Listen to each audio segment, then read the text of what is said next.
Back on the porch with Mr. Allen. Oh, I'm sorry. My office. Back in my office. And by the way, go Bison. Bison. Bison. Bison. Sorry. My daughter went to NDSU. I'm a Bison fan. Anyway, we're reading Junie B. Jones, The Yucky Blucky Fruitcake, Chapter 3. It's written by Barbara Park, and it is published by Random House. And again, there's like 20 Junie B. Joneses. You could read these for a long time. They're so much fun. Okay, number 3 is all about the carnivals. Mrs. took attendance. Attendance is when they say the word here, and only I didn't feel like saying it, so I just raised my hand very flimsy. Are you feeling all right, Junie B? Mrs. said. She's okay, Lucille said. She's just mad because I beat her at hopping.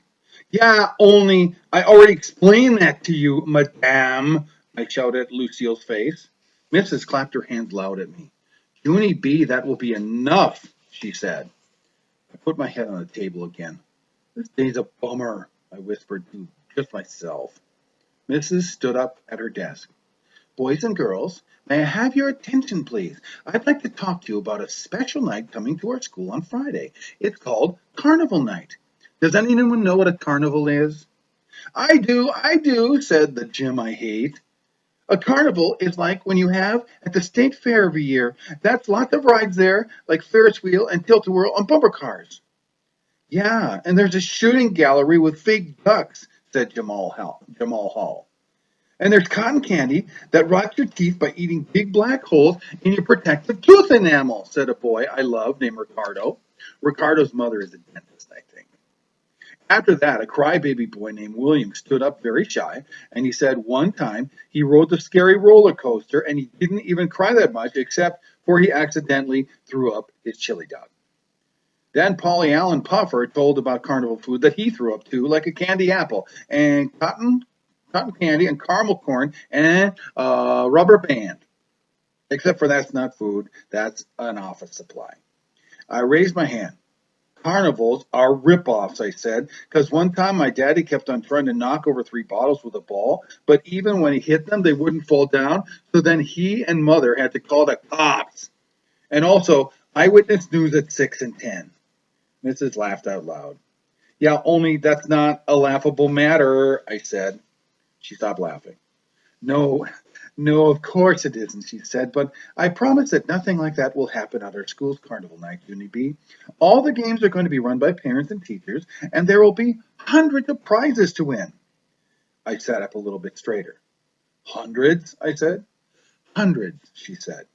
Yeah, only I don't even know how to win them, I said. And so Mrs. got out a piece of paper that told all about the carnival games. Well, let's see, she said. It says here there'll be a fishing booth and a penny toss, a moonwalk tent, a putting green, clothespins in the bottle, a basket shoot, a ring toss, and a booth where you throw wet sponges at our principal's face. Just then, Room 9 started laughing very much because throwing sponges at principal is, well, it's a dream come true, and that's why. Mrs. kept on reading. It also says that Mrs. Hall, the art teacher, will be painting faces in the art room, and in our very own Room 9, there's going to be a cakewalk. I jumped right out of my chair. Hey, guess what? Walking on cake is the funniest thing that I love, because one time at a picnic, I stepped on my grandpa's Little Debbie snack cake with my bare feet, and the creamy filling was very squishy between my toes. Pony, shouted one that I hate, Jim.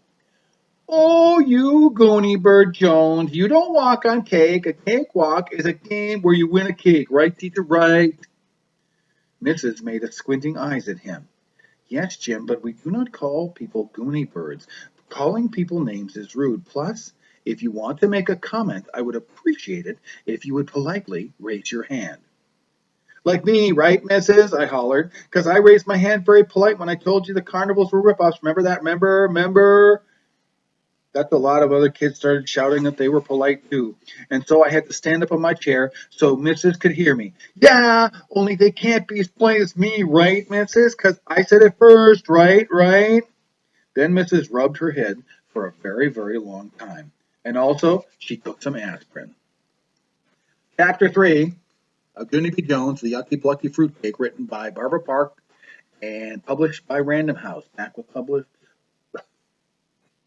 back with chapter 4. And I'm going to learn to speak between now and then, okay?